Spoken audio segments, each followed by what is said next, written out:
El problema del autoengaño. Mucha gente se engaña a sí mismo en lo que respecta a su verdadera condición espiritual. Y es por eso que nosotros encontramos tantas advertencias en el Nuevo Testamento con respecto al autoengaño. Yo creo que pocos pasajes del Nuevo Testamento son tan aterradores como las palabras del Señor Jesús en Mateo capítulo 7 versículo 21. No todo el que me dice Señor, Señor entrará en el reino de los cielos, sino el que hace la voluntad de mi Padre que está en los cielos. Muchos me dirán en aquel día, no pocos, Señor, Señor, ¿no profetizamos en tu nombre? Y en tu nombre echamos fuera demonios. Y en tu nombre hicimos, otra vez, muchos milagros. ¿Ustedes se imaginan eso? Personas que profetizan, que aparentemente tienen la capacidad de echar fuera demonios, que hacen muchos milagros. Y Jesús les va a decir en el día del juicio, yo nunca os conocí. Nunca. Apartaos de mí, hacedores de maldad. Bueno, la pregunta que yo quiero responder en esta mañana es, ¿cómo podemos estar seguros tú y yo de que no vamos a estar en ese grupo? Sí, yo estoy predicando a los amigos que están de visita en el día de hoy, pero yo estoy predicándole a los miembros de Iglesia Bíblica del Señor Jesucristo. ¿Cómo podemos estar seguros tú y yo de que no vamos a estar en ese grupo? En ese grupo de personas que mueren con la convicción de que van a recibir un veredicto favorable en el tribunal de Dios para encontrarse con la triste realidad de que estaban engañados. Bueno, Pablo hace dos cosas en este pasaje para ayudarnos a responder esta pregunta tan importante. Primero, exponer la naturaleza del autoengaño y luego demoler el autoengaño. Exponer y demoler. Veamos en primer lugar cómo Pablo expone la naturaleza del autoengaño. Versículo 17. Pero si tú que llevas el nombre de judío y te apoyas en la ley, que te glorías en Dios y que conoces su voluntad, que apruebas las cosas que son esenciales, siendo instruido por la ley, y te confías en que eres guía de los ciegos, luz de los que están en tinieblas, instructor de los necios, maestros de los faltos de madurez, que tienes en la ley la expresión misma del conocimiento y de la verdad. ¡Wow! ¡Qué descripción del judío! Y no olviden que Pablo era judío. Hoy día hay un sentimiento antisemita en el mundo. No, este pasaje no es antisemita, porque Pablo era semita. Pablo era judío. Y él está enumerando aquí varios de los privilegios que poseían los judíos por el hecho de ser judíos. Y saben que cada uno de ellos era real. Hay personas que creen disfrutar de privilegios que en realidad no les pertenecen, como los políticos, por ejemplo, que creen que ellos, por el hecho de estar en el gobierno, están por encima de la ley. Ellos creen que tienen ese privilegio y por eso hacen lo que hacen. Pero ese no es el caso aquí. Los judíos realmente disfrutaban de todos esos privilegios que ellos decían tener. A través de los siglos, los judíos han tenido que vivir con un estigma difícil, muy difícil. Han sido rechazados a través de toda la historia. Pero en los días de Pablo, la situación era muy diferente. Era un orgullo ser judío, para el judío. De ahí el primer privilegio que Pablo señala en este pasaje, al referirse a este hombre imaginario con el que él está hablando, dice, pero tú que llevas el nombre de judío, y lo lleva como un honor, tú que llevas el nombre de judío.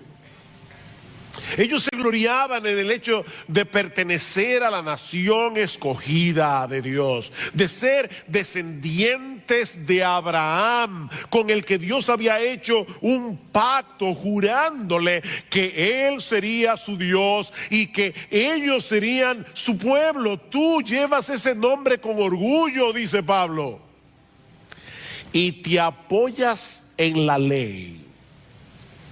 Te apoyas en la ley, dice en el versículo 17. De todas las naciones de la tierra, solo a ellos Dios les había revelado la ley en el monte Sinaí, por medio de Moisés. Y Pablo va a decir al inicio del capítulo 3 de Romanos que esa era una de las ventajas que tenían los judíos. A ellos se les había confiado la palabra de Dios. A ellos tenían profetas. En tercer lugar, dice Pablo, y te glorías en Dios. Y eso no es malo en sí mismo.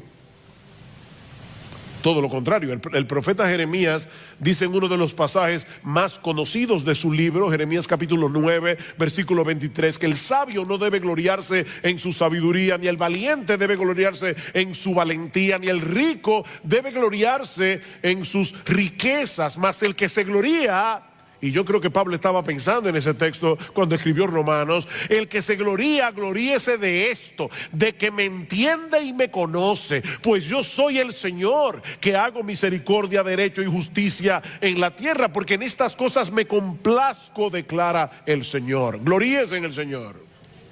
De hecho, Pablo va a decir esto más adelante en Romanos capítulo 10, Romanos capítulo 5, versículo 11. Pablo va a decir que los cristianos nos gloriamos en Dios. Así que no hay nada de malo en este gloriarse de los judíos. De hecho, no hay nada más sensato en la vida que gloriarse en Dios, en vez de gloriarse en uno mismo. En cuarto lugar, Pablo dice en el versículo 18, y conoces su voluntad. Conoces su voluntad. Y me llama la atención que el texto dice literalmente, conoces la voluntad, refiriéndose obviamente a la voluntad de Dios. El mundo está sumido en un mar de relativismo, pero tú conoces la voluntad del que creó el mundo. Eso es un gran privilegio que tú y yo tenemos también. Nosotros conocemos la voluntad, no una voluntad, la voluntad. Nosotros conocemos la verdad de Dios revelada en su palabra. En quinto lugar, Pablo dice, y apruebas las cosas que son esenciales siendo instruidos por la ley, o como se puede traducir también, apruebas las mejores cosas. Precisamente por tener el privilegio de ser instruido por la ley de Dios, el judío podía escoger aquellas cosas que en verdad tenían valor. Él podía ver las cosas tal cual eran en verdad. Y por todas esas razones, y en sexto lugar, Pablo dice que el judío se veía a sí mismo como alguien competente para enseñar la verdad a otros. En medio de este mundo entenebrecido, ellos eran el faro de Dios para la humanidad. Versículo 19, y te confías en que eres guía de los ciegos, luz de los que están en tinieblas, hablando de los gentiles, instructor de los necios, maestros de los faltos de madurez, tal vez para hablar de los prosélitos que se hacían judíos siendo gentiles, que tienes en la ley la expresión misma del conocimiento y de la verdad. Los judíos tenían una gran ventaja sobre las naciones gentiles que no habían recibido la luz de la revelación divina. Ellos tenían muchos privilegios. ¿Cuál era entonces su problema? Que por el mero hecho de tener esos privilegios, ellos pensaban que estaban exentos del juicio y de la ira de Dios. No. Nosotros somos el pueblo escogido. Ellos veían sus privilegios como una especie de refugio que los iba a librar del desastre cuando tuvieran que enfrentarse delante del tribunal de Dios. Recuerden, mis hermanos, porque hace ya unos domingos que detuvimos la serie de Romanos, que esta porción de la carta, en esta porción Romanos 1:18 a Romanos capítulo 3 versículo 20, Pablo está tratando de demostrar que la necesidad del evangelio es universal. Todo el mundo necesita el evangelio, no importa de qué raza, de qué nación. Es como si Pablo hubiese dejado en suspenso lo que él dice en Romanos capítulo 1 versículos 16 y 17. El evangelio, no me avergüenzo del evangelio, porque es poder de Dios para salvación al judío primeramente y también al griego, porque en el evangelio la justicia de Dios se revela por fe y para fe, como está escrito: el justo por la fe vivirá. Pablo ha declarado eso en Romanos 1, 16 y 17, y ahora deja esa declaración en suspenso para volverla a tomar en Romanos capítulo 3 versículo 21. Noten que Pablo comienza ese texto diciendo: pero ahora, aparte de la ley, la justicia de Dios, recuerden, la justicia de Dios se revela en el evangelio, la justicia de Dios ha sido manifestada, atestiguada por la ley y por los profetas. ¿De qué justicia está hablando Pablo aquí? Él dice, es decir, te lo explica él mismo, la justicia de Dios por medio de la fe en Jesucristo para todos los que creen, porque no hay distinción, por cuanto todos pecaron y no alcanzaron la gloria de Dios. Romanos 1, 16 y 17, el evangelio revela la justicia de Dios. Romanos 3, 21, Pablo retoma el tema. Así que Romanos 1, 18 a Romanos capítulo 3 versículo 20 es como el jamón del sándwich, donde Pablo quiere mostrar por qué todos necesitamos ese evangelio, judíos y gentiles. Judíos y gentiles. Todos tenemos problemas con la justicia de Dios, incluyendo a los judíos, a pesar de sus privilegios. Mi amigo, déjame decirte algo, y cuando digo mi amigo, yo sé que muchas veces cuando yo uso la palabra mi amigo, los hermanos dicen, no, eso no es para mí, es para los invitados. No, mi amigo es a ti también, hermano, miembro de Iglesia Bíblica del Señor Jesucristo. Déjame decirte algo: no descanses en privilegios si los tienes, privilegios espirituales, porque ninguno de ellos te librará en el día del juicio. Nadie será salvo por haber crecido en un hogar cristiano. Nadie será salvo por haber asistido durante años a una iglesia en la que se predica fielmente la palabra de Dios. Nadie será salvo por el hecho de tener buena doctrina, porque nadie se salva por su teología. Nadie va a llegar al cielo por causa de su confesión de fe. Señor, tú sabes que yo tenía la confesión de fe de Londres de 1689, yo creí en la sana doctrina. Olvídate de eso. Y yo me bauticé en Iglesia Bíblica del Señor Jesucristo. Olvídate de eso. Olvídate de eso. Olvida tus privilegios, y mucho menos confíes en digo, si es que tú crees que es un privilegio ser miembro de esta iglesia, y mucho menos confíes en tu conducta moral, o que fuiste bautizado en cualquier iglesia, no importa la denominación que sea. Mira, ni siquiera confíes en tu esfuerzo por obedecer la ley de Dios, porque nunca ha habido nadie aparte del Señor Jesucristo que haya podido cumplir esa ley perfectamente. Lo que quiero decir, mis hermanos y amigos que están aquí en esta mañana, es que los privilegios se convierten en una maldición cuando los intercambiamos por la persona de Jesús. Ese es el problema. Y déjenme decirles que aún los cristianos verdaderos pueden caer fácilmente en esa trampa. Saben que cuando nosotros nos convertimos al Señor Jesucristo, se instala en nuestro corazón el software de la gracia. el sistema operativo de la gracia, en el momento de nuestra conversión.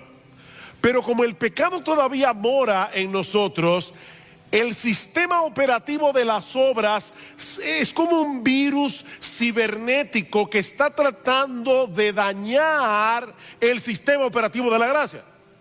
Así que todo el tiempo tenemos que estar luchando con el católico romano que tenemos en el corazón. Tú y yo somos fariseos en recuperación. Tenemos que luchar con ese problema y fácilmente podemos caer en la trampa de lo que alguien ha llamado el moralismo cristiano. Moralismo cristiano. Mira, cada vez que tú te jactas de algo que hayas hecho, cada vez que presupones que te has ganado el favor de Dios por tu obediencia, has caído en la trampa del moralismo cristiano. Mi hermano, nunca olvides que aparte de Cristo no merecemos ninguna otra cosa que la condenación, y que aparte de su gracia no podemos hacer absolutamente nada que de verdad sea agradable en la presencia de Dios. No hay nada de qué gloriarse. El que se gloría, que se gloríe en el Señor. El problema del judío, como dice Pablo, y yo lo dejé en suspenso, pero ahora quiero retomarlo otra vez, cuando Pablo dice: y te apoyas en la ley, ven, dependes de la ley, descansas en el hecho de que tienes la ley, en que estás tratando de obedecer la ley. No, mis amados hermanos, Jesucristo es el todo de la vida cristiana. Él es el principio y el fin. Los privilegios son privilegios, las bendiciones son bendiciones, siempre que no sustituyan a Jesús. Porque ni los privilegios ni las bendiciones en sí mismas pueden salvar a nadie ni transformar a nadie. Solo Cristo puede hacer eso, y Él lo hace por medio de la fe. Es decir, cuando transferimos la confianza que todos nosotros tenemos en nosotros mismos, se la transferimos a Él. Y ahora confiamos en Él, no en nosotros mismos. Ya Pablo ha expuesto el autoengaño de los judíos y de todos los que se amparan en sus privilegios para rechazar el evangelio o para tener un poco el evangelio.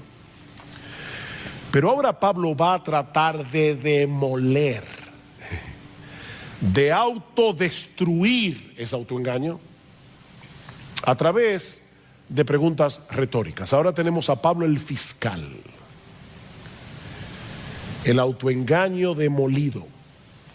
Hace unos domingos atrás consideramos en dos mensajes los primeros 16 versículos del capítulo 2 que anteceden al pasaje que estamos estudiando hoy. Y una de las enseñanzas que nosotros extrajimos de ese pasaje es que, si bien es cierto que la salvación es por la fe y no por obras, recuerden, mis hermanos, que lo que será juzgado en el día del juicio son las obras que evidencian la realidad de la fe. ¿Recuerdan eso? Versículo 5, Pablo dice: mas por causa de tu terquedad, está hablando allí de los moralistas, y de tu corazón no arrepentido, estás acumulando ira para ti en el día de la ira y de la revelación del justo juicio de Dios, el cual pagará a cada uno conforme a sus obras. La salvación es por la fe, el juicio es por las obras. Déjeme aclarar eso por si acaso alguien se olvidó ya de lo que predicamos hace varios domingos. Por ejemplo, definitivamente nadie se va a salvar por obedecer los mandamientos. Eso lo sabemos todos. Pero todo aquel que ha sido salvado por Cristo, dice la misma carta a los romanos en Romanos 6, Romanos 7, Romanos 8, que todo aquel que es salvado por Cristo es capacitado por el Espíritu de Dios que ahora mora en nosotros para obedecer a Dios sinceramente, aunque nunca podamos hacerlo perfectamente. El que me ama, mi palabra guardará. ¿Recuerdan? Si me amáis, guardad mis mandamientos, dice el Señor en Juan capítulo 14. Esa obediencia movida por la gratitud, no por un deseo servil y temor de servil de que si yo no hago esto me va a partir un rayo. No. La obediencia movida por la gratitud, la obediencia movida por el deseo de que Dios sea glorificado en mi vida, es una evidencia de que somos salvos. Pero estos judíos de los que Pablo está hablando aquí y de todos los que son como ellos, se gloriaban en el hecho de tener la ley y de enseñársela a otros, pero al mismo tiempo ellos desobedecían esa ley de diversas maneras. Vean el versículo 21. Aquí comienza el fiscal. La fiscalía. Tú pues que enseñas a otro, ¿no te enseñas a ti mismo? ¡Pum! Sí. Primer misil. Miren, este es un pecado muy común. El decir a otros lo que deben hacer y con insistencia, cuando nosotros mismos vivimos por estándares muy inferiores. Eso fue lo que el Señor Jesucristo señaló de los escribas y fariseos en su famoso discurso de Mateo 23. ¿Recuerdan lo que les dice el Señor? En la cátedra de Moisés se sientan los escribas y los fariseos. Así que todo lo que os digan que guardéis, guardadlo y hacedlo. Ellos enseñan la sana doctrina. Son ortodoxos en su enseñanza. Mas no hagáis conforme a sus obras, porque dicen y no hacen. Porque atan cargas pesadas y difíciles de llevar y las ponen sobre los hombros de los hombres, pero ellos ni con un dedo quieren moverlas. ¿Ven el problema? En otras palabras, ellos enseñan la doctrina correcta, pero son unos hipócritas, porque no ponen en práctica las mismas cosas que ellos le dicen a otros que deben hacer. Hoy es el Día de los Padres. Lo siento, padres, pero déjenme decirles algo. Yo creo que los padres somos muy vulnerables a caer en ese pecado cuando instruimos a nuestros hijos. De verdad, piensa en todo lo que tú le demandas a tus hijos. Que obedezcan a la primera voz. ¿No es así? No, que me obedezcas, que me hagas caso. Sobre todo, que me honres porque soy tu papá. Y muy bien, los hijos deben aprender a obedecer, los hijos deben aprender a honrar a sus padres. Ahora yo te pregunto, y es una pregunta que me hago yo mismo también, es un autoexamen para todos. ¿Tenemos nosotros los padres esa misma diligencia para obedecer y honrar a nuestro Padre Celestial?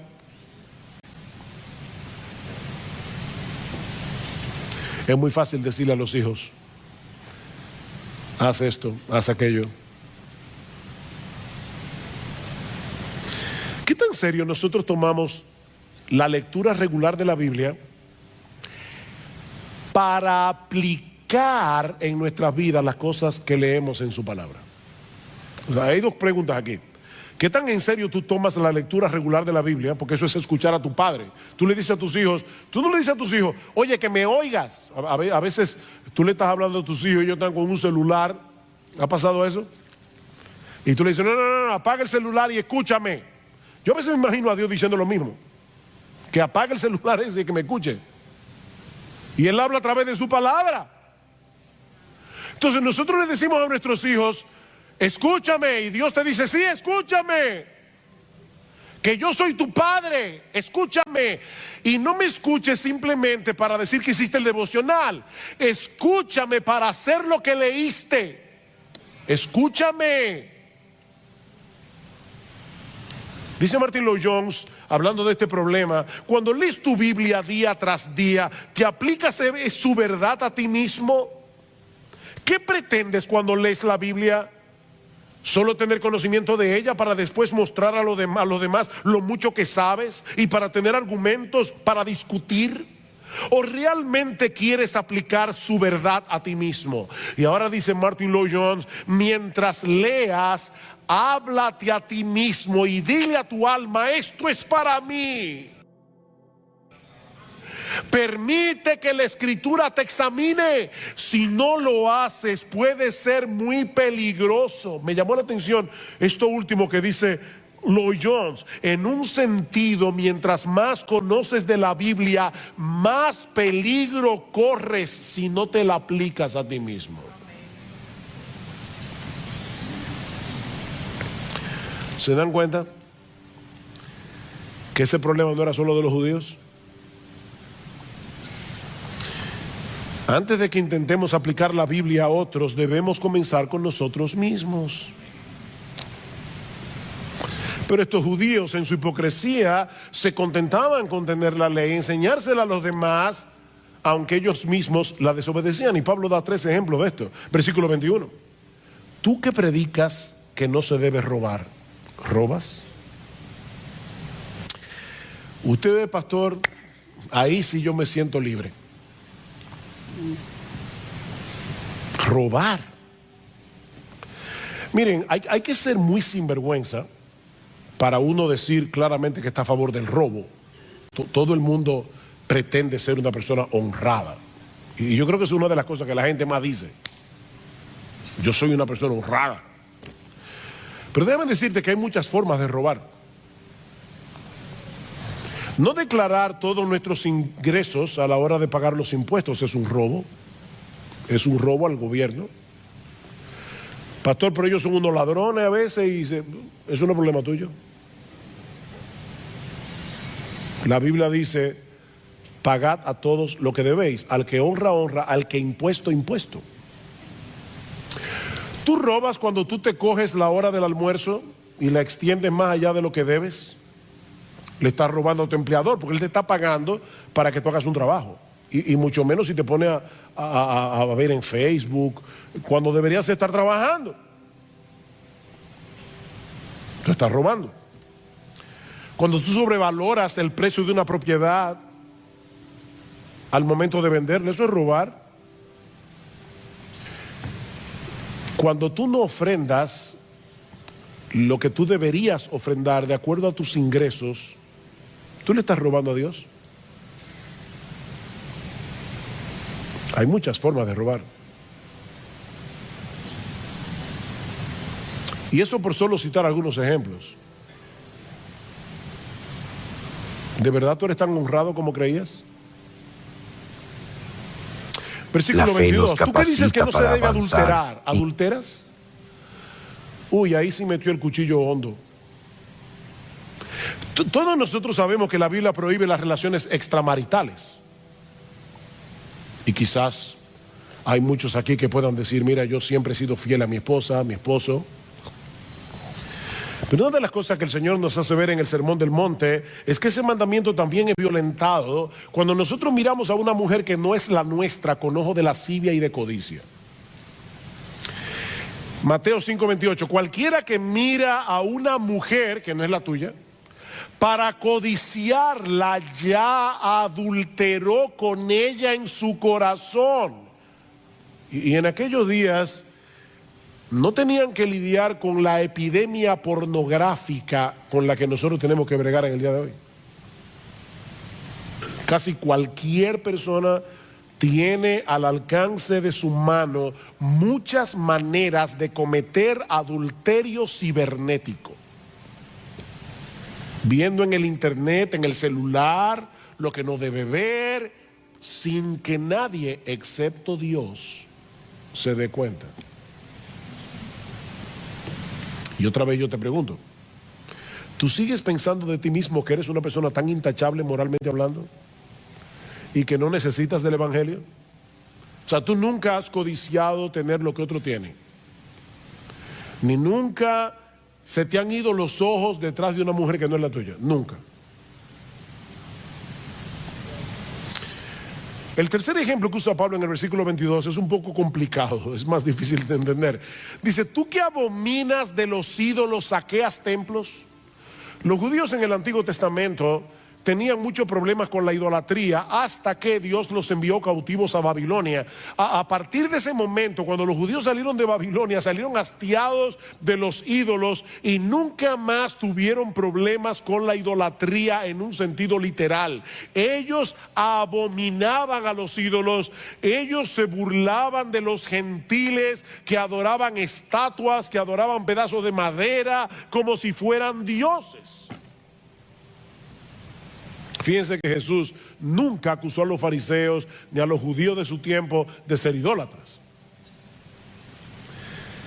Pero al mismo tiempo hay documentos de la época que revelan que los judíos no eran tan estrictos a la hora de utilizar los metales preciosos provenientes de templos paganos que habían sido saqueados. Y ellos decían, bueno, un ídolo no es nada en el mundo. Qué bueno que se libraron de adorar esas estatuas, ahora me la están vendiendo a mí. Y ellos tomaban el oro y la plata de esos templos saqueados, a pesar de que Dios en Deuteronomio capítulo 7 versículo 25 había dicho explícitamente que las esculturas de los dioses paganos debían ser quemadas en el fuego. Dice, no codiciarás plata ni oro de ellas para tomarlos para ti, para que no tropieces en ello, pues es abominación a Jehová tu Dios. Y aparentemente es de eso que Pablo está hablando aquí. Digo aparentemente, yo no quiero ser dogmático, pero es la interpretación que más parece tener sentido. El punto es, mis hermanos, que de una forma o de otra, estos judíos de los que Pablo está hablando en este pasaje, se gloriaban de tener en sus manos la ley de Dios, de ser circuncidados, como veremos la semana que viene, de todos los privilegios que tenían por el hecho de ser el pueblo al que Dios había revelado su voluntad, pero no obedecían. Eran oidores olvidadizos. Mis hermanos, ¿de qué sirve tener la cabeza llena de conocimiento? ¿De qué sirve leer un montón de libros? ¿De qué sirve tener la cabeza llena de teología cuando no demostramos con nuestros hechos que realmente amamos a Dios y deseamos obedecer su palabra? Dice Pablo, tú que te jactas de la ley, versículo 23, violando la ley deshonras a Dios. ¿Se dan cuenta? Cuando violamos la ley de Dios, estamos deshonrando al Dios de la ley. Por eso cuando amamos la ley de Dios, estamos amando al Dios de la ley. Oh, cuánto amo yo tu ley. Fíjense que el salmista no dice cuánto amo yo la ley. Él no era un legalista. Es cuánto amo yo tu ley. Porque es tu ley, porque salió de tu corazón, porque revela lo que tú quieres para mí. Yo amo tu ley. Dice Pablo en Romanos capítulo 7. Yo me deleito en el hombre interior, en la ley de Dios. Yo me deleito en la ley de Dios. La ley es un deleite para mí. Es la voluntad de mi Padre que está en los cielos.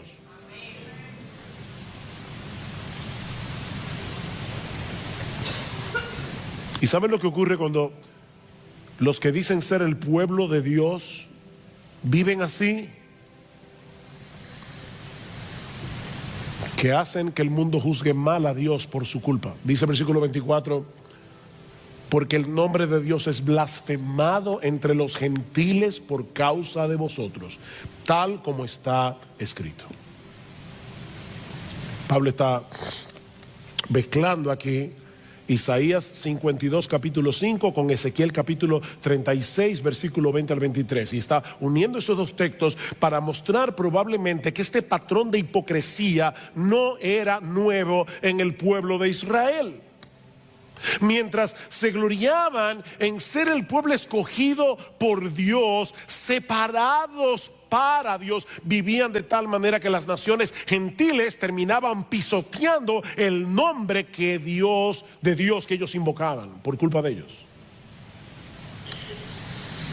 Y una vez más, mis amados hermanos, este es un pecado muy serio del que los evangélicos no están exentos.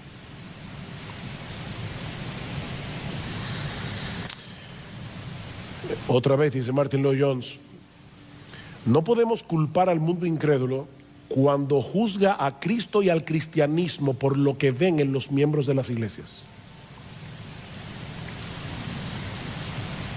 Después de todo, así como piensan los incrédulos, después de todo, ¿de qué sirve un Cristo que no transforma a nadie? Porque él dice ser cristiano, yo no veo su cristianismo en su conducta, en sus decisiones, en sus valores, cómo se visten. Déjame hacerte una pregunta. ¿Qué piensan acerca de Cristo las personas que te conocen íntimamente? Las personas que están a tu alrededor. Porque nosotros decimos que Él es un gran salvador, que nos ha salvado de nuestros pecados, nos ha rescatado. Ahora, ¿es eso evidente para ellos cuando te ven a ti o cuando me ven a mí? No porque vivamos una vida perfecta, sino porque vivimos una vida coherente. No es de perfección que estamos hablando aquí, es de coherencia. Es de coherencia. Aquel que ha sido salvado del pecado al precio de la muerte de su Salvador debería demostrarlo delante de todos, tomando en serio el pecado aun cuando peca. Porque los creyentes pecan. Y yo no sé si tú lo sabías. Pero el creyente toma el pecado en serio. Hasta cuando peca, el creyente debe ser reconocido porque es un hombre, es una mujer que vive una vida de arrepentimiento todo el tiempo y que sabe pedir perdón cuando se da cuenta de que su conducta pecaminosa ha afectado a alguien. Es una persona que se arrepiente delante de Dios y delante de los hombres. Toma el pecado en serio.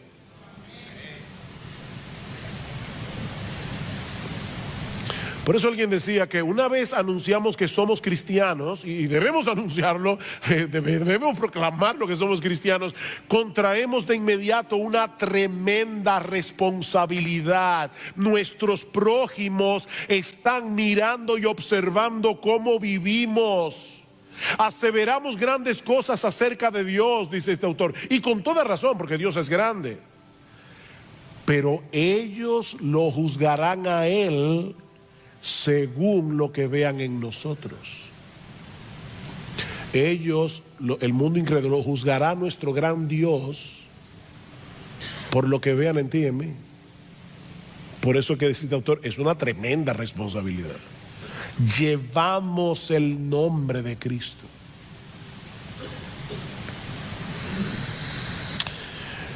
Ahora, yo me preguntaba cuando leí este pasaje esta semana y preparándome para predicar, decía, ¿y a dónde es que quiere llevarnos Pablo con este proceso de argumentación? Bueno, yo creo que una de las cosas a la que Pablo quiere llevarnos es a mostrarnos que los privilegios en sí mismos no nos servirán de nada cuando tengamos que presentarnos en el tribunal de Dios. De hecho, estrictamente hablando, esos privilegios que disfrutaban los judíos y que nosotros disfrutamos aún más, los colocaban en una condición más peligrosa que la de los gentiles, porque su conocimiento de la voluntad de Dios era muy superior.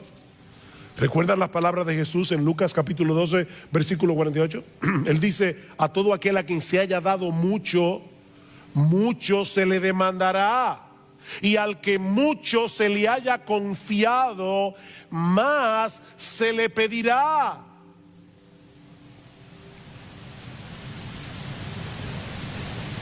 Y si tú has tenido el privilegio de estar bajo la influencia del cristianismo, y voy a hablar como loco aquí, perdónenme porque voy a hablar como loco, como dice Pablo en 2 Corintios 11, si tú has tenido el privilegio de estar en una iglesia en la que yo creo de verdad de corazón que se trata de predicar fielmente la palabra de Dios, si tú has tenido ese privilegio domingo tras domingo, año por año, año por año, tu responsabilidad es aún mayor que de la de los judíos de los que Pablo está hablando en este pasaje. No pienses ni por un momento que por haber nacido en un hogar cristiano, por tener una esposa cristiana, por haber asistido durante mucho tiempo a una iglesia donde se predica la palabra, o porque tienes un entendimiento bastante bueno de la sana doctrina, que tú tienes buena teología, no pienses ni por un momento que por eso tú vas a salir bien parado en el día del juicio. A menos que te ampares únicamente en Jesucristo y en su obra de redención para el perdón de sus pecados, ninguno de esos privilegios te servirá de nada cuando tengas que comparecer ante el tribunal de Dios. Ahora, yo creo que Pablo está tratando de hacer otra cosa aquí.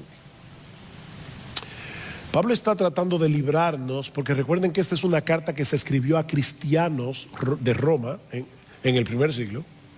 Yo creo que Pablo también está tratando de librarnos para que no cometamos el error de confiar en nuestra profesión de fe en Jesucristo si somos una contradicción andante de esa fe que profesamos. Yo voy a repetir eso otra vez. Yo creo que Pablo también nos está librando de cometer el error de confiar en nuestra profesión de fe en Jesucristo si nosotros somos una contradicción andante de esa fe que profesamos. Muéstrame tu fe por tus obras, dice Santiago,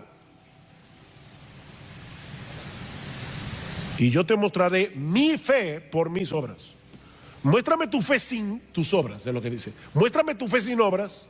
Yo creo. ¿Y dónde están las obras? Bueno, yo te voy a mostrar mi fe por mis obras. Porque dice Santiago más adelante que una fe sin obras es una fe muerta.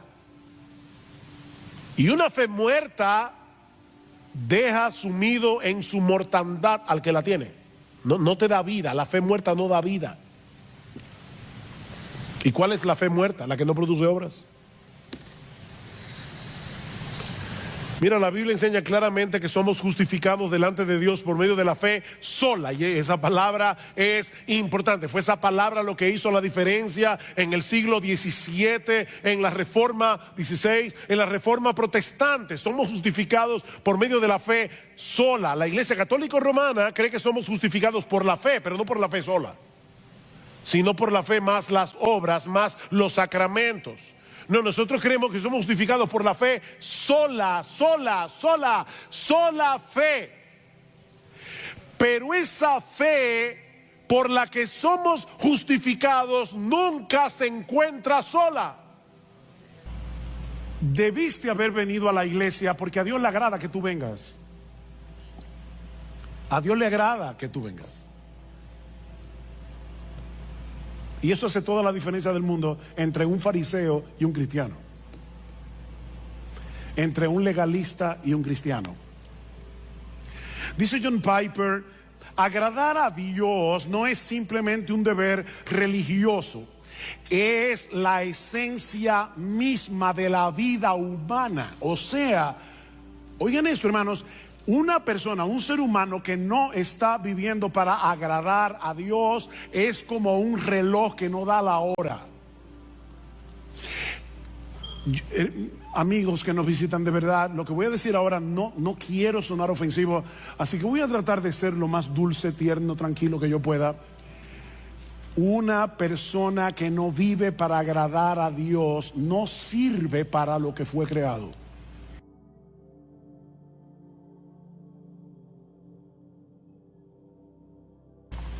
Porque agradar a Dios es la esencia de la vida humana. Y el ejemplo más evidente de esa realidad, obviamente, el modelo por excelencia es Jesús. Él es el modelo por excelencia de lo que significa ser humano. No olviden que sí, Jesús era verdadero Dios, pero cuando se encarnó era verdadero hombre. Verdadero Dios, verdadero hombre. Dice el Señor en Juan 8:29, el Padre no me ha dejado solo porque yo hago siempre lo que le agrada. Yo hago siempre lo que le agrada, a tal punto que en el huerto de Getsemaní le dijo: Padre mío, si es posible, pasa de mí esta copa, pero que no sea mi voluntad sino la tuya. O sea, Cristo estuvo dispuesto a agradar a Dios, aunque eso implicara su muerte en la cruz, hasta ese punto. Yo hago siempre lo que le agrada. Jesús no vivió su vida terrenal en automático. Él siempre hizo lo que hizo con una meta delante de sus ojos. Yo quiero agradar a mi Padre que me envió. Bueno, pero eso es Jesús, que era un hombre perfecto, sin pecado, pero la realidad es que nadie puede agradar a Dios aunque lo intente, pastor. ¿Acaso no dice en Isaías capítulo 64, versículo 6, que todas nuestras justicias son como un trapo de inmundicia delante de Él? O sea, el mismo Dios dice en su palabra que todas nuestras justicias son como un trapo de inmundicia. ¿Cómo yo puedo agradar a Dios? Ese es un buen ejemplo de un texto citado fuera de contexto. Y recuerden que un texto fuera de contexto es un pretexto. Si tú lees con cuidado los capítulos que rodean Isaías 64:6, te vas a dar cuenta que Dios está hablando de aquellos que presentaban sus sacrificios sin estar acompañados de una fe sincera y sin tomar en cuenta lo que Dios había prescrito en su palabra acerca de estos sacrificios. En otras palabras, estos israelitas pensaban que el mero hecho de practicar un ritual, el mero hecho de presentar un sacrificio y presentarlo como les diera la gana, eso era suficiente. Pero ese texto no está diciendo que ningún creyente del Antiguo Testamento no podía agradar a Dios. En ese mismo pasaje, y ahí es que uno ve cómo el leer un texto fuera de contexto se convierte en un problema, porque si tú lees, ¿verdad? Déjenme decirles algo que yo espero que ustedes estén bien despiertos, pero Isaías 64:6 está después de Isaías 64:5. ¿Lo captaron? Ok. Déjame decirte lo que dice el texto anterior, Isaías 64:5. Saliste al encuentro del que con alegría hacía justicia, de los que se acordaban de ti en tus caminos. Algunos israelitas sí estaban haciendo justicia, y esas justicias no eran un trapo de inmundicia. ¿Y quiénes eran esos israelitas cuyas obras no eran trapo de inmundicia? Bueno, déjame darte ahora algo más profundo.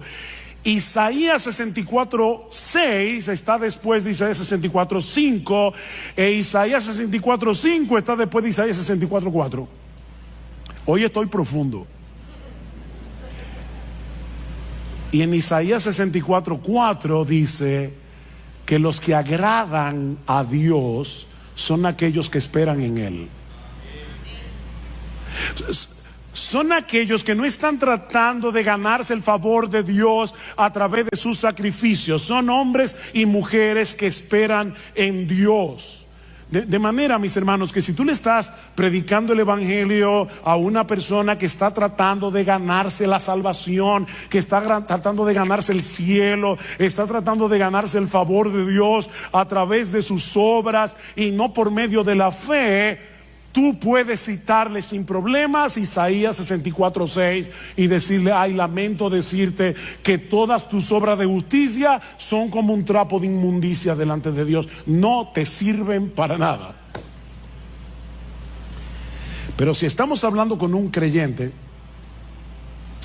justificado solo por gracia, solo por Cristo y solo por medio de la fe, que en dependencia del Espíritu Santo está tratando de agradar a Dios, este versículo no aplica. No aplica.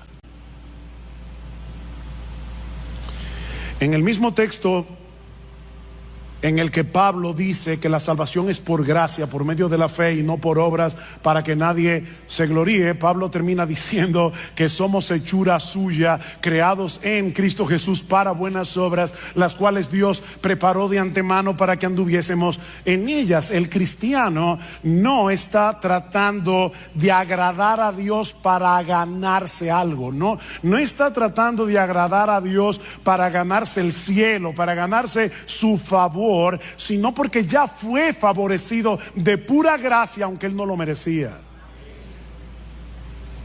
porque él confió en la persona y la obra de Cristo. Este creyente quiere vivir para agradar a Dios, dependiendo de la misma gracia que lo salvó. ¿Ven? Él es salvo por gracia, obediente por gracia, hace buenas obras por gracia. Él está dependiendo de la misma gracia que lo salvó. 1 Corintios 15:10, Pablo dice: por la gracia de Dios yo soy lo que soy. Su gracia no ha sido en vano para conmigo. O sea, su gracia ha estado operando en mí para que yo haga todo lo que hago. Es su gracia. En otras palabras, yo quiero convencerte en esta mañana de que tú puedes agradar a Dios. Podemos agradar a Dios porque ya Dios nos capacitó para agradarlo y puso en nosotros por su Espíritu el deseo de hacerlo. Nos capacitó y nos motiva. Uno de los pasajes del Nuevo Testamento que mejor expresa esa misteriosa interacción entre el obrar de Dios y nuestro obrar, y de paso es uno de mis textos favoritos del Nuevo Testamento, es Hebreos capítulo 13, versículo 20 y 21, en una doxología donde Pablo expresa lo siguiente: y el Dios de paz, que resucitó de los muertos a nuestro Señor Jesucristo, el gran pastor de las ovejas, por la sangre del pacto eterno, os haga, ese buen pastor, os haga aptos en toda buena obra, para que hagáis su voluntad. Ahora el misterio: haciendo Él en vosotros lo que es agradable delante de Él por Jesucristo. Haciendo Él en vosotros lo que es agradable delante de Él por Jesucristo, al cual sea la gloria por los siglos de los siglos. Amén.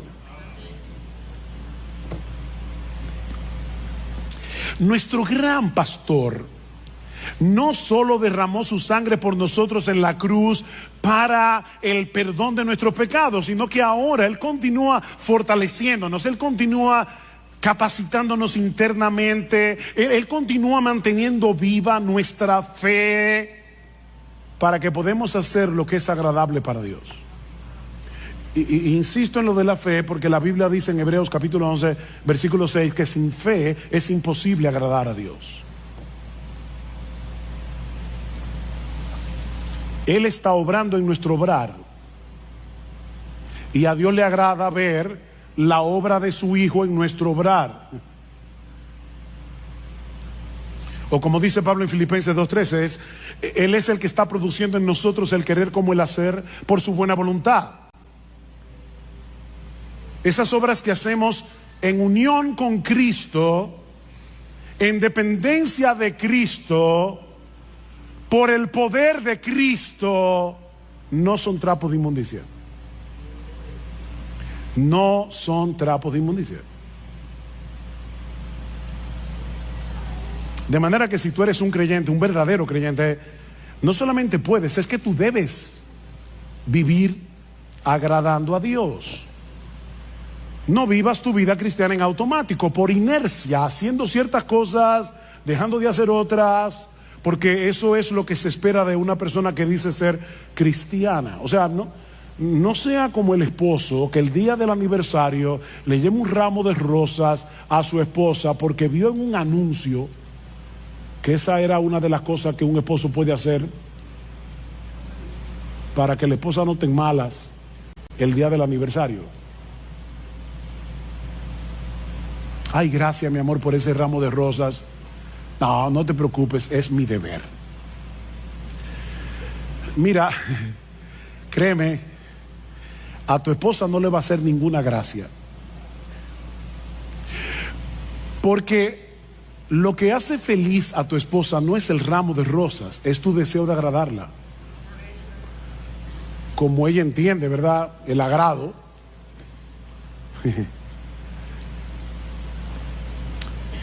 Bueno, en un grado infinitamente superior,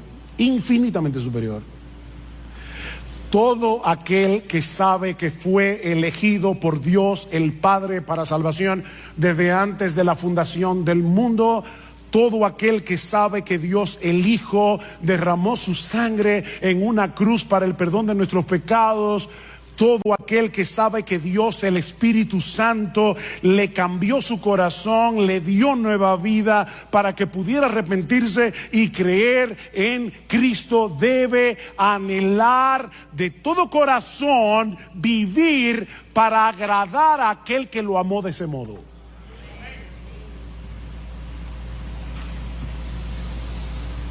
¿Y cómo luce esa vida que agrada a Dios? O planteándolo de otro modo, ¿cómo podemos los creyentes vivir de tal manera que Dios se agrade con nosotros? Bueno, en el resto del pasaje, hasta el versículo 12, Pablo va a decir algunas cosas que vamos a estudiar más adelante. Eso incluye la pureza sexual, versículos 3 al 8. Una de las cosas que vamos a ver allí es cómo nosotros podemos vencer la impureza sexual, la inmoralidad sexual. Pablo habla de eso en ese texto. Pero la pureza sexual es algo que agrada a Dios. En los versículos 9 al 10 vemos que el amor entre los hermanos es algo que agrada a Dios. Y ahora sorpréndete, en los versículos 11 y 12 vemos que a Dios le agrada ver a una persona siendo responsable en su trabajo. ¿Tú sabías eso? Que cuando tú eres responsable en tu trabajo, a Dios le agrada eso. Eso lo vamos a ver en el texto. Yo no me estoy inventando nada. Así que en este pasaje vemos que la pureza sexual, el amor entre los hermanos, el amor creciente entre los hermanos y la responsabilidad laboral son cosas que agradan a Dios.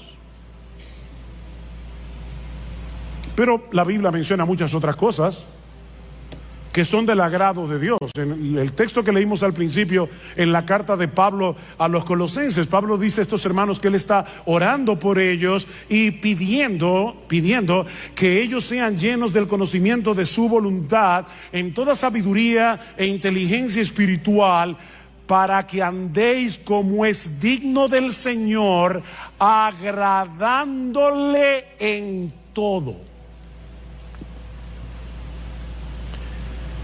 Pastor, en el texto griego, ¿qué significa la palabra todo? Eso mismo. Todo. Todo. ¿Y cómo yo hago eso? Bueno, el texto sigue hablando y nos dice algunas formas en las que nosotros podemos agradar al Señor. Dice, llevando fruto en toda buena obra, una vida fructífera agrada a Dios. Sobre todo el fruto del Espíritu Santo, que es desarrollar en nosotros el carácter de Jesús, ¿verdad? Amor, gozo, paz, paciencia, benignidad, bondad, fe, mansedumbre, templanza. En la misma medida en que tú te pareces más a Jesús y menos a ti, Dios se agrada. Creciendo en el conocimiento de Dios, dice Pablo, lo que agrada a Dios no es que llenemos la cabeza de teología, de informaciones, es que crezcamos en nuestro conocimiento de Él para disfrutar de una mayor intimidad con Él. A mí me encanta leer biografías, es una de mis secciones de lecturas favoritas. Me encanta leer biografías. Recientemente estuve leyendo he leído 2 biografías en este año.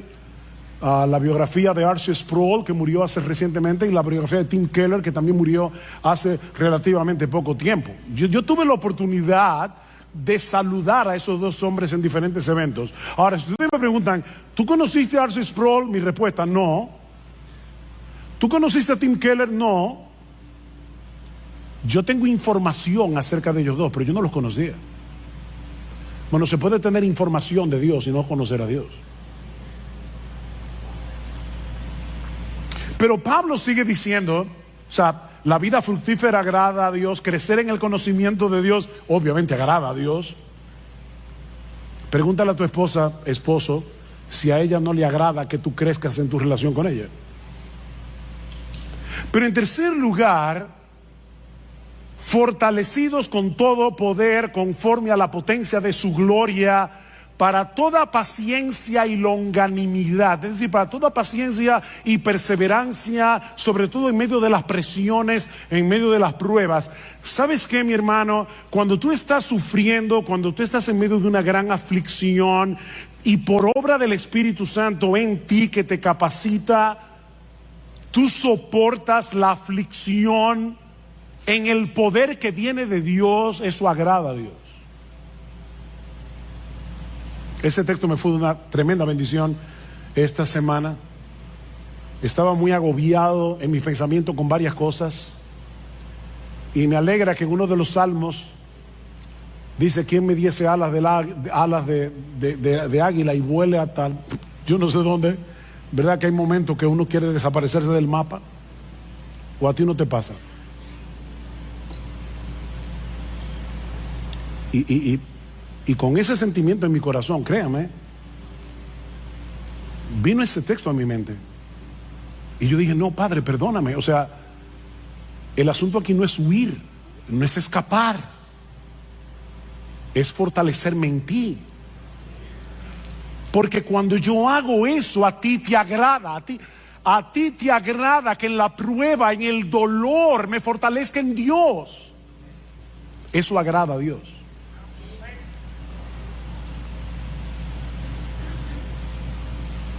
Y sigue diciendo: con gozo, dando gracias al Padre que nos hizo aptos para participar de la herencia de los santos en luz. En otras palabras, una vida gozosa y agradecida agrada a Dios.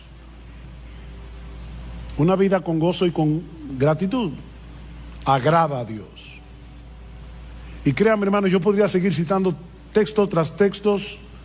Pablo dice en Romanos capítulo 12 versículo 1 que presentar nuestros cuerpos en sacrificio vivo sobre la base de lo que Cristo hizo por nosotros en el Evangelio. Os rogamos por las misericordias de Dios. Cuando presentamos nuestro sacrificio, nuestro cuerpo en sacrificio vivo, eso agrada a Dios. Romanos 14 18 dice que cuando nosotros restringimos nuestra libertad cristiana por amor al hermano débil, eso agrada a Dios. Dicen Romanos 14, 18, dice, porque el que en esto sirve a Cristo, o sea, en restringir tu libertad, yo sé que yo puedo hacer esto, pero aquí está mi hermano débil, puedo llevarlo a él a pecar, me voy a restringir de mi libertad. Dice Pablo, el que en esto sirve a Cristo agrada a Dios.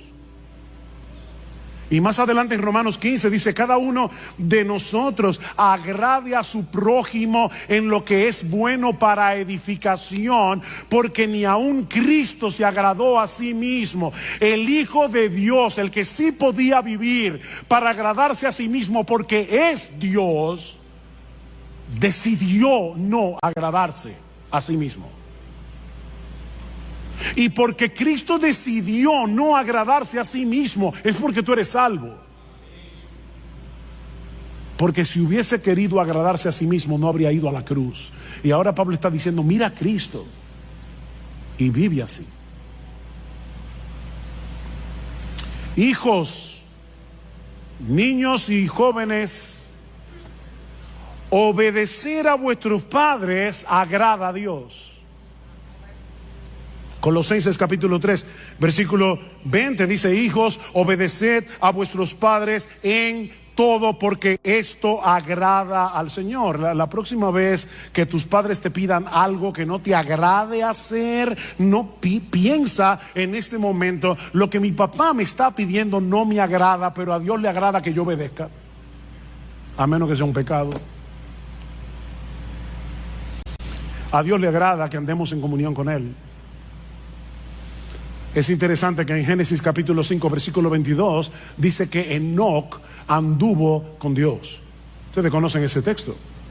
Pero en la versión griega del Antiguo Testamento, conocido como la Septuaginta, dice que Enoc agradó a Dios. O sea, donde dice que Enoc anduvo con Dios, la Septuaginta dice agradó a Dios. Y luego el autor de la carta a los Hebreos, basándose en este texto, dice: por la fe Enoc fue traspuesto para no ver muerte, y no fue hallado porque lo traspuso Dios, y antes que fuese traspuesto tuvo testimonio de haber agradado a Dios.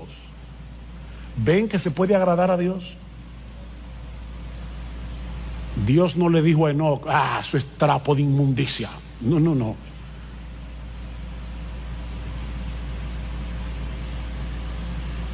A Dios no le agrada que tú tomes tu Biblia y la leas como un fariseo porque hay que leer la Biblia. No, Él quiere que tú quieras tener comunión con Él, leyendo su palabra, que quieras tener comunión con Él en oración, que te pases el día viviendo con Dios, andando con Dios, en el día a día. Eso agrada a Dios. A Dios le agrada que los pastores prediquemos fielmente su palabra. Ese texto siempre es una motivación para mí. En Primera Tesalonicenses capítulo 2 versículo 4 dice Pablo que su exhortación a ellos no procedió de error, ni de impureza, ni fue con engaño, sino que así como hemos sido aprobados por Dios para que se nos confiara el evangelio, así hablamos, no como agradando a los hombres, sino a Dios. O sea, Pablo dice: cuando yo predico la palabra, yo no trato de agradar a los hombres. Claro, tampoco me hay que ofenderlos. Pero mis hermanos, cuando un pastor predica fielmente la palabra, eso agrada a Dios. A Dios le agrada que compartamos lo nuestro con el que tiene necesidad. Hebreos capítulo 13 versículo 16: y de hacer el bien y de la ayuda mutua no os olvidéis, porque de tales sacrificios se agrada a Dios. ¿Quiere que te cite más textos? No puedo. Alguien lo resume de esta manera: cada vez que tú confías, o sea, vives por fe y obedeces, estás agradando a Dios. Cada vez que tú confías y obedeces, estás agradando a Dios. Así de sencillo. Él sabe que nuestra fe no es perfecta. Él sabe que nuestra obediencia no es perfecta. Él no está esperando perfección para agradarse de nosotros. Lo que Él está esperando es que nosotros vivamos intencionalmente para Él, en dependencia de Él. No te olvides, mis hermanos, que Él es nuestro Padre en virtud de nuestra unión con su Hijo. Y es a ese Padre que estamos tratando de agradar. ¿Tú te imaginas a un padre sensato, normal, con buen juicio, mirando con desagrado la tarjeta de cumpleaños que le hizo su niña de 5 años porque no le gustó el color de la cartulina o porque tuvo una falta de ortografía? Es absurdo, ¿verdad? Bueno, parece que algunos cristianos se imaginan a Dios mirándonos de esa manera. No me gustó el color de la tarjeta. Trapo de inmundicia. A.W. Tozer dice: de la falta de comprensión adecuada de Dios surge un mundo de infelicidad entre los buenos cristianos de hoy. Un mundo de infelicidad. Y luego añade: se piensa que la vida cristiana consiste en llevar una cruz sombría y sin alivio bajo la mirada de un padre severo que espera mucho y no excusa nada. Un padre austero, malhumorado, muy temperamental y extremadamente difícil de complacer. ¿Te ha pasado eso por la cabeza? ¿Has visto alguna vez a Dios así?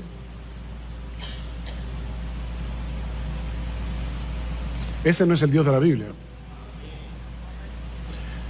Ese no es el Dios que se nos revela en la Escritura como el Padre de nuestro Señor Jesucristo y que ha venido a ser ahora nuestro Padre por causa de nuestra unión con Él. Si eres creyente, mi hermano, ahora tú estás vestido con la ropa de gala de la justicia perfecta de Jesús, y por lo tanto tus intentos de agradar a Dios no son un trapo de inmundicia, es la ropa de Jesús. Pedro dice en su primera carta que los cristianos ofrecemos a Dios sacrificios espirituales que son aceptables a Dios por medio de Jesucristo.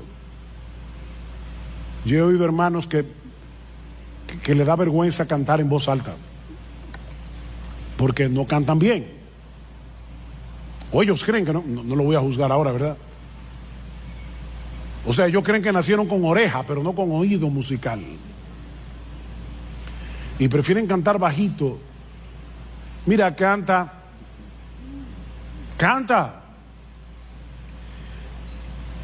Que tus gallos y tus desafines son lavados por la sangre de Jesús antes de que lleguen al oído del Padre.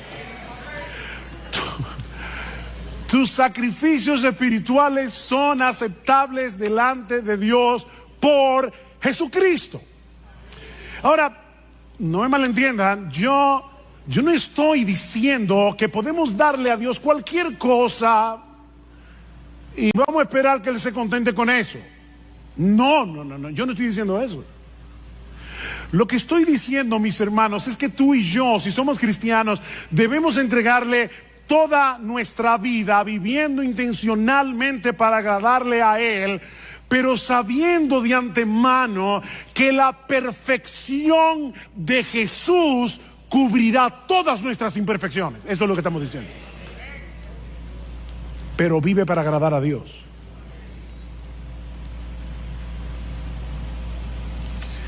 Pero el texto no termina ahí. Hay una segunda enseñanza en este pasaje.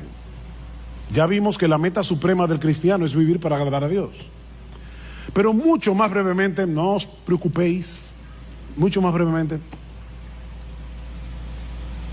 este texto también nos enseña que vivir para agradar a Dios es una meta en constante crecimiento. ¿Qué dice el texto?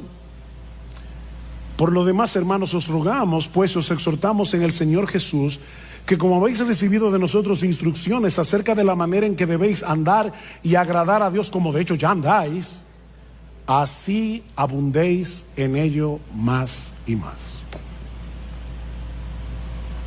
Que abunden en eso. La iglesia en Tesalónica era inusual en muchos sentidos. Estos creyentes estaban en un medio sumamente hostil para el cristianismo, rodeados de paganismo y de inmoralidad. Imagínense un grupo de nuevos creyentes en Nueva York, en el Bronx, pleno Manhattan, o en la ciudad de Londres, o cualquiera de esas ciudades super secularizadas del día de hoy. Así era Tesalónica. Pero desde el momento en que Pablo y su equipo misionero le llevaron el evangelio, lo abrazaron de todo corazón, y dice en el capítulo 1, versículo 7, que ellos llegaron a ser un ejemplo para los creyentes en toda Macedonia y Acaya. O sea, en poquitas semanas esta iglesia llegó a ser una iglesia estable, una iglesia en crecimiento, una iglesia ejemplar. Pero Pablo está empeñado en que no se estancaran espiritualmente. Ya estaban tomando en serio sus vidas cristianas. Ven al versículo 1 otra vez. Dice, como de hecho ya andáis. Ven el paréntesis. Dice, yo les exhorto a que vivan así. Ustedes, de hecho, ustedes están viviendo así. Pero abunden en eso. Abunden en eso.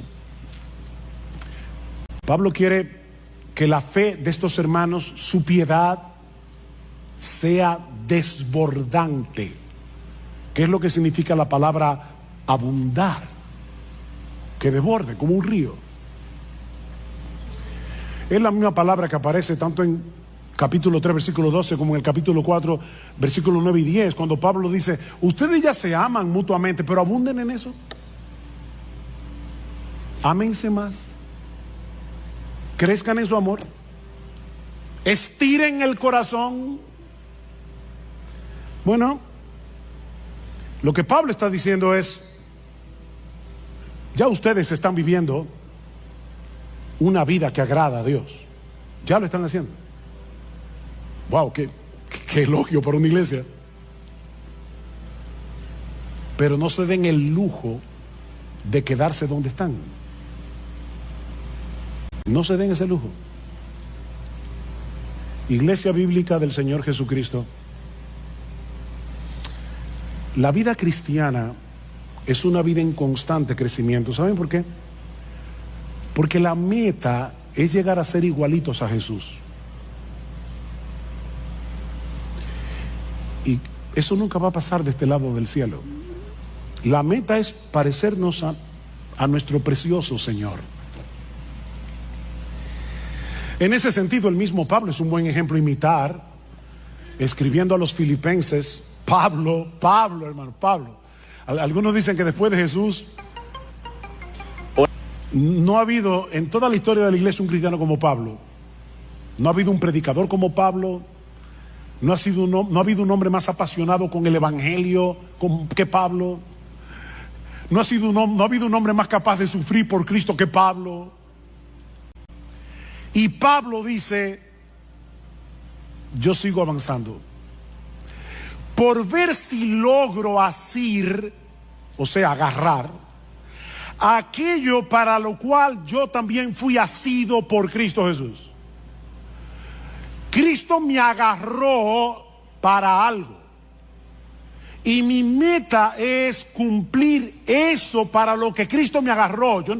Yo no sé para qué Cristo te agarró a ti, mi hermano, pero escucha a Pablo, dice, hermanos, yo mismo no pretendo haberlo ya alcanzado, pero una cosa hago. Un hombre de una sola cosa, una sola meta, una cosa hago, olvidando ciertamente lo que queda atrás y extendiéndome a lo que está delante. Prosigo a la meta, al premio del supremo llamamiento de Dios en Cristo Jesús. ¿Han visto esos corredores cuando están llegando a la meta, sacan el pecho para ser los primeros que rompan la cosa esa, no sé cómo se llama, la cinta? Bueno, eso es lo que Pablo está diciendo. Yo estoy corriendo, pero es con el pecho afuera. Yo quiero romper esa cinta. Bueno, si Pablo no pretendía haberlo alcanzado, saca tu conclusión. Mis hermanos, eso no es fanatismo. Eso no es fanatismo. Yo le dije al principio, me pregunto si Pablo hubiera sido considerado como un fanático por cristianos de una iglesia. Es que tú sabes que Pablo es como que, yo no sé, como que se coge la cosa muy en serio.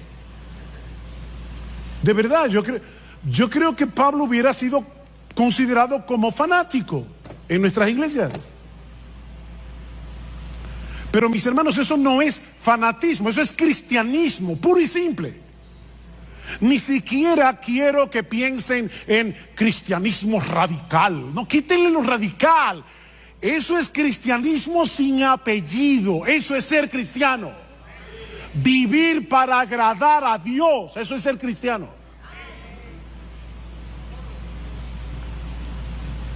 Ese no es el privilegio de unos cuantos cristianos super espirituales. Una casta que hay en la iglesia. Me llama la atención que escribiéndole a los corintios, nada más y menos que a los corintios, era una iglesia tan madura, una iglesia llena de problemas, y en esa carta Pablo compara la vida cristiana práctica con una carrera. ¿Y saben lo que Pablo le dice a esos cristianos de Corinto, de una iglesia tan mala? Corran esta carrera de tal manera que si uno solo va a ser el que se lleve el premio, que seas tú. Vive así. Estamos aquí todos juntos en esta carrera. IBCJ, miembros de IBCJ, todos estamos aquí corriendo. Y ya nos anunciaron que uno solo se va a llevar el premio. Uno solo. Mira, corre. Ah, no. Yo sé que va a ser seguro que va a ser uno de los pastores. No. Porque el mismo Pablo dice en ese texto: yo sigo corriendo y trato de correr bien, no sea que habiendo sido yo heraldo para muchos, después yo sea descalificado en la carrera. Cualquiera de nosotros puede ser descalificado aquí. Corre tú, mi hermano, mi hermana, corre tú, como si fueras el único que fuera a llevarte el premio.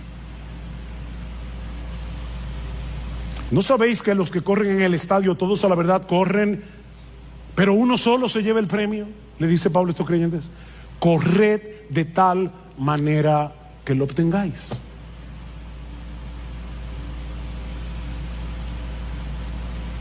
De nuevo, mi hermano, mi hermana, yo no sé cuántos años tienes que te convertiste al Señor.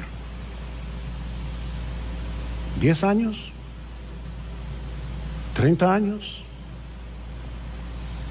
¿45 años?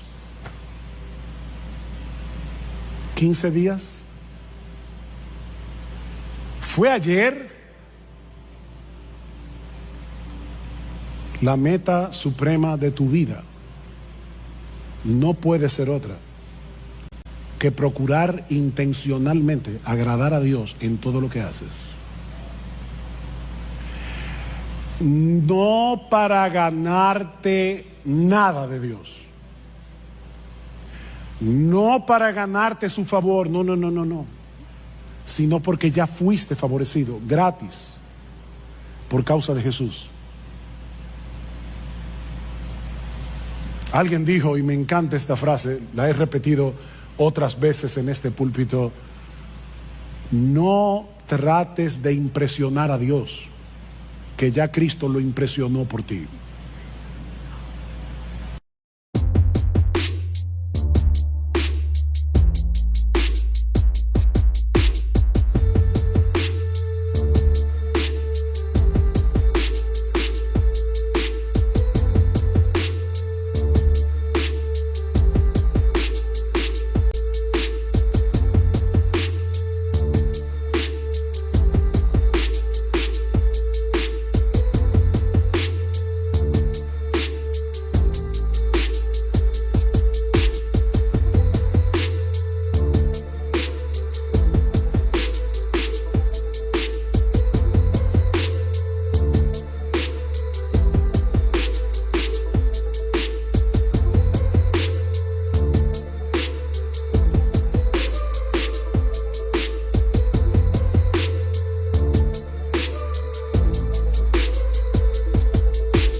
Sotto la luna cammino piano, con le scarpe vecchi di papà, strada parra, lo cori canta, e ti penso mentre va. Sotto la luna cammino piano, con le scarpe vecchi di papà, strada parra, lo cori canta, e ti penso mentre va. A nonna spanna i panni fuori, culo sulle che struscia l'aria, o pane caldo sopra la pietra e l'odore di casa mia. Vento di casa, portami a tia, tra le mura du paese mia. Se tu mi chiami, torno con tutto, chianta un limone, ti do lo frutto.